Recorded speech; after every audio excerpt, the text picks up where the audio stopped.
Le journal Fanny Marceau. Bonjour Fanny. Bonjour Dimitri, bonjour à tous. Les États-Unis et le Royaume-Uni amplifient leurs sanctions à l'égard de Moscou. Depuis hier, les deux pays interdisent tout nouvel investissement en Russie. Des sanctions qui visent également les deux filles de Vladimir Poutine avec le gel de leurs avoirs.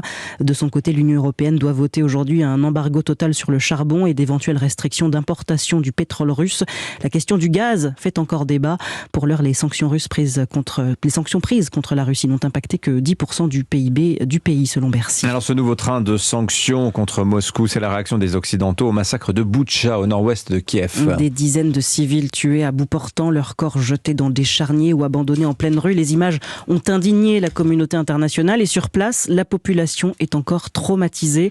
Depuis le départ des soldats russes, malgré la douleur, les habitants de Boutcha tentent de sortir de leur torpeur. Le reportage de l'envoyé spécial d'Europe 1 à Kiev, William Molinier. Les sourires sont rares, les souvenirs encore trop présents. Mais signe que la vie reprend peu à peu à Boutcha, les habitants saluent d'un geste de la main les visiteurs d'un jour, tellement contents de voir de nouvelles têtes désormais pacifiques. À côté d'un char désossé et d'un immeuble éventré, Vitali photographie le carnage. C'est pour l'histoire. Je veux que mes petits-enfants sachent ce qu'ont fait les Russes ici. Je fais des photos maintenant parce qu'après, ce sera trop tard. Tout aura été nettoyé. À quelques mètres d'un parc de jeux pour enfants, une sépulture a été montée à la hâte sous les bombes. Ici, entre deux allées de goudron, sous un monticule de terre, repose provisoirement Ina, 45 ans. C'est son voisin Ruslan qui s'en est occupé. Elle est sortie chercher de l'eau et elle est décédée dans un bombardement. C'est moi qui l'ai enterrée. Une semaine après le départ des Russes, il n'y a toujours pas de gaz ni d'électricité dans la ville, alors on fait des réserves de bois. Au pied d'un immeuble, Valentina prépare la soupe pour son père. De la soupe, vous voulez goûter? Attention, c'est chaud, hein. On a des réserves de pommes de terre parce qu'on a un potager. Et le reste, on nous l'a donné.